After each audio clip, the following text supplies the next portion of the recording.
Hi, I'm Kat Navarro Lee with the B Foundation for Brain Aneurysm Prevention, and we're going to be having a conversation today with Christine Kondra, who is the co-founder of the B Foundation, and brain aneurysm survivor Neha Pai, and we're just going to be talking about the upcoming Winter Wine Festival and the communities that's going to be supporting. So I'll have us get started with Christine so you can talk about that exciting event that's coming up. We're once again really excited for our fifth year doing this wine festival, which started back in February 2020. And we started the conversation probably in 19, Aaron and I did, about how to incorporate a community that's so close to us at the restaurant, having obviously a huge wine list, huge community, spending so much time out in California. My husband and I spend anywhere from 3 to 5 weeks out in California every year, up in NorCal area, even though we'd love to spend more time down south. We had so many friends and vineyards and best friends of ours that lost everything in the fires, back in the Tubbs fire and back in the coffee area of Santa Rosa back in October 2017.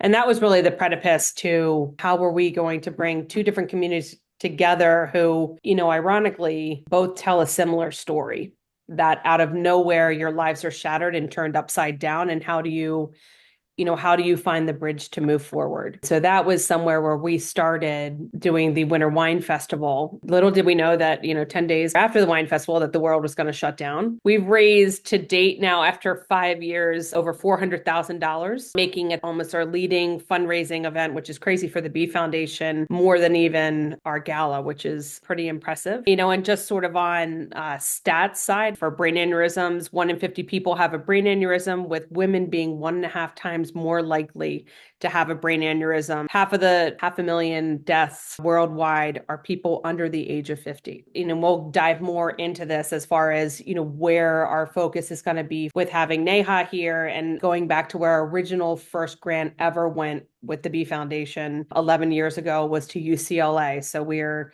so incredibly fortunate to have the UCLA, the LA community, greater LA community be a huge part of the B Foundation. But in the city of Los Angeles alone, the city of 3.8 million and how many people have been affected has just been unbelievable with the fires and what we've seen for the last, couple weeks, almost month. We've had a really hard time sitting back trying to figure out what we could do. And doing the wine festival again this year, we wanted to have a focus on California. And that conversation started last year because of how hard the wine industry has been hit in California. But also now with everything that had happened with the fires and the devastating loss, is out of that 3.8 million, the incidence rate of 2% equates to over 76,000 people having an unruptured brain aneurysm, with one rupturing every 18 minutes. Yeah, thank you so much for sharing that, Christine. And it just goes to show that, as big as the US is and as far as Pennsylvania, seems like that we really are, the world can be a smaller place and you guys are out there supporting us all the way on the other coast. So really appreciate that. And me and Neha both being treated at UCLA, we just have a special place in our heart for Los Angeles. So thank you once again for supporting that, and so excited that you're going to be able to be at the wine festival, right, Neha? Oh yeah, I am super excited to make the trip out. Haven't seen the East Coast in many years, so excited. Yes, and your story is just so encouraging. I know people are going to be really excited from the community to meet you. And when I read your story, because I follow UCLA, I was immediately like, the V Foundation needs to know about this, and people can really be inspired and encouraged. So could you just tell us a little bit about your story and your brain aneurysm journey?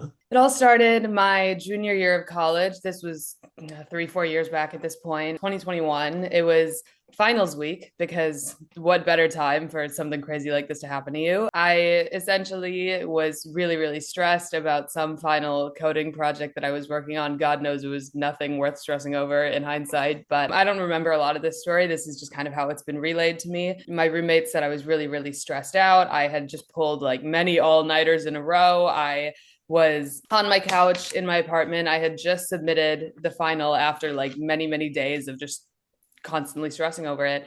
And my roommate said as soon as I was done, I had a seizure in my apartment. And to make a long story short, one thing led to another. I get taken to the hospital, and they find out pretty quickly that I was having a brain bleed because I'd had a ruptured brain aneurysm. Very random, very rare, obviously very weird to see in a 20-year-old, but they were like, she was very so forever lucky that if she was going to be anywhere and this was going to happen to anybody in any place, that it was going to happen down the road from this hospital. And like, because of the way that you were able to get into a really good medical facility and into surgery and all of that on time, they said you're going to make a full recovery, which was, granted, back then a very crazy thing to say. I got very lucky in that sense. And so following that, I did have about a 7-8 month recovery. I was very stubborn and very fortunate to have pushed through all of that. And I ended up going back to UCLA and finishing my engineering degree, which was a crazy feat in all things considered. I'm very lucky to be able to have done that. So I just graduated last June and now we're on the job hunt. Congratulations. Thank you. Wow. I mean, you've been through so much, and that story is just, so encouraging, and just speaking to like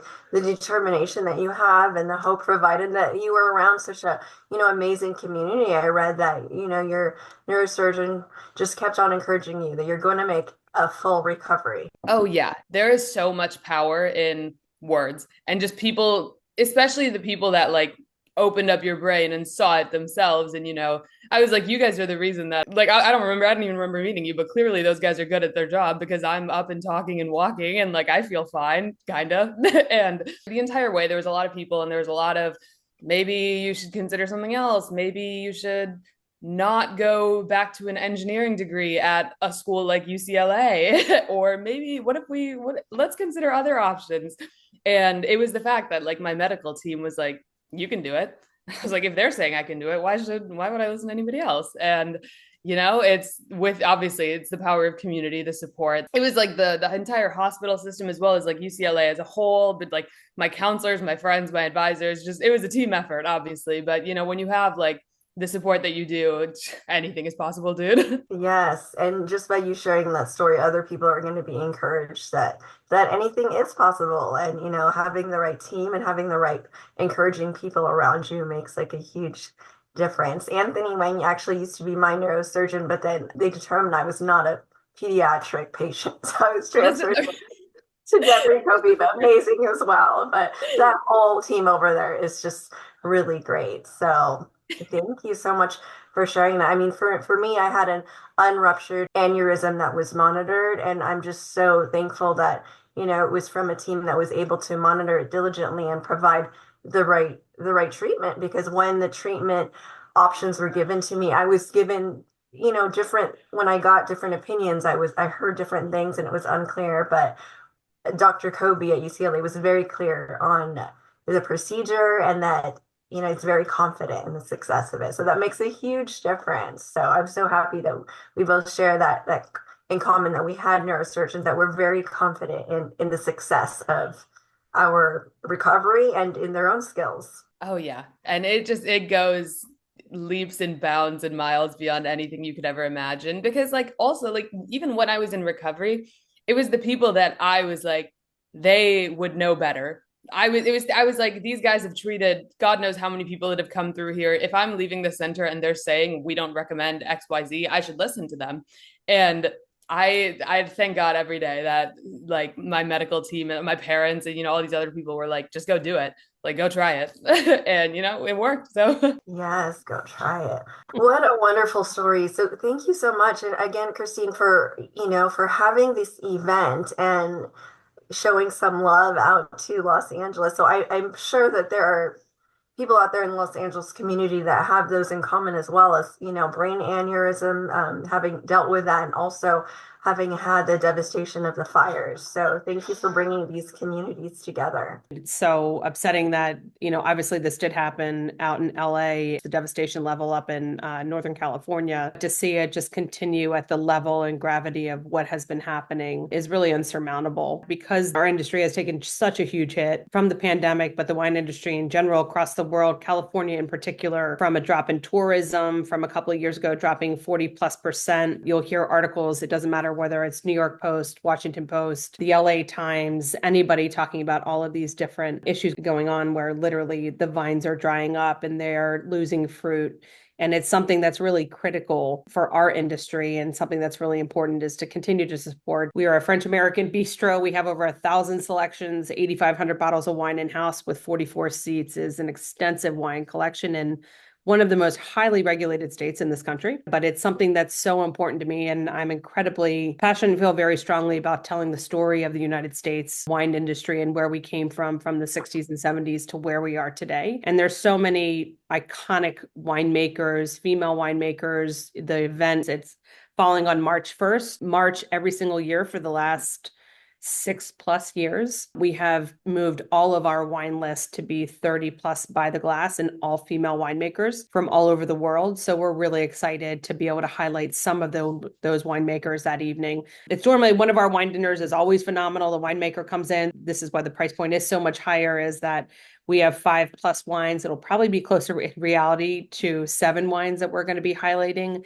and winemakers, but $1,500 a plate, $400 of that is going back to is tax deductible, but pulling out all of the stops and sparing nothing with having a wine dinner on steroids, basically. So it's really amazing to be able to support both communities. It's amazing to obviously, Kat, we have you out in LA, who has been such a huge part of our organization, but also now to meet you, Neha. And, one of the things that we've talked about and I talk about a lot is grit. And in the winemaking business and in survival of coming out of having a brain aneurysm, I do not know what that's like. Unfortunately, our story is a little bit different where Jenny did not survive. So we do everything possible to change what that narrative is, whether it's in DC, whether it's on the Hill, or whether it's just working with our entire organization and people both like you, Neha and Kat. We're a global organization. One of that resounding things that we always talk about is grit, of how do you push forward and how do you persevere and how do you move forward. And I think Neha has a story that defines what grit is.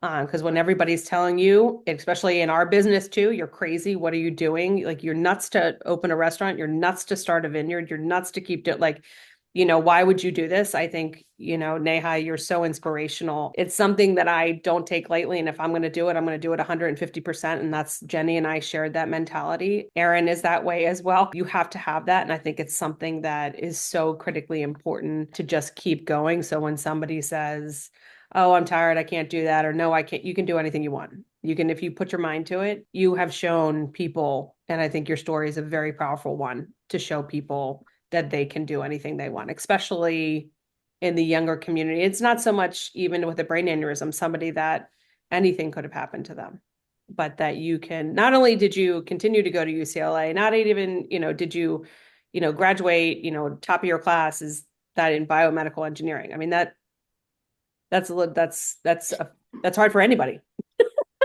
From one of the best institutions in the entire country, if not ranking in the top in the world at UCLA. So, I mean, it's really come full circle. I've been out to the research facilities out at UCLA, and it is absolutely stunning and remarkable. And when you walk onto that campus, I mean, that's all you need, is to know sort of what's behind that research and medical teams. Yeah, for sure. I could gush and gush about UCLA Health and all the amazing work that they do there for hours and hours. So I'll keep it to a little minimum, but I don't disagree at all. I think, especially like what you said, like obviously for me, I experienced it from the most direct personal perspective that you could, but like my parents also were very tangential to this. Like this happened to them basically as much as it happened to me. And so like I get what you're saying about like if even if it didn't happen to you, it happened to somebody very close to you. You experienced all of the side effects of that per se. It's a very tough thing, and to have like I keep saying, to have the community, the support, and everything is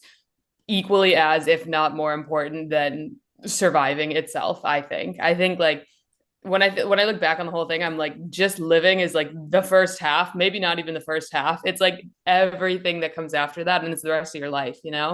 And that's a team effort.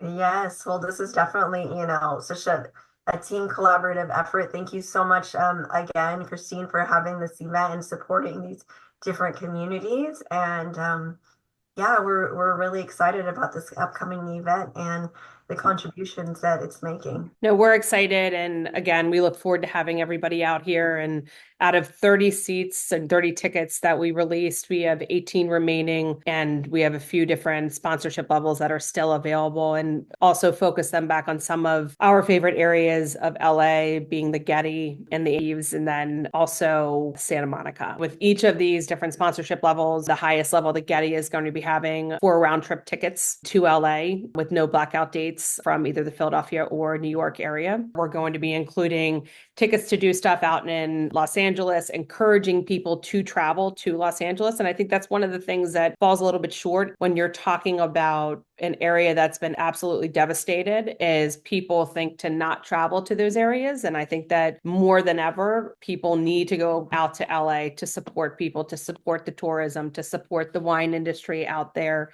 whether it's in Northern California, Southern California. So that's one of our focuses with the sponsorships also, is really bringing that back. Out in Santa Monica, we're going to be supporting some of our favorite restaurants out there and different shops and retailers as well as a part of the package. Sounds good. Thank you so much, guys.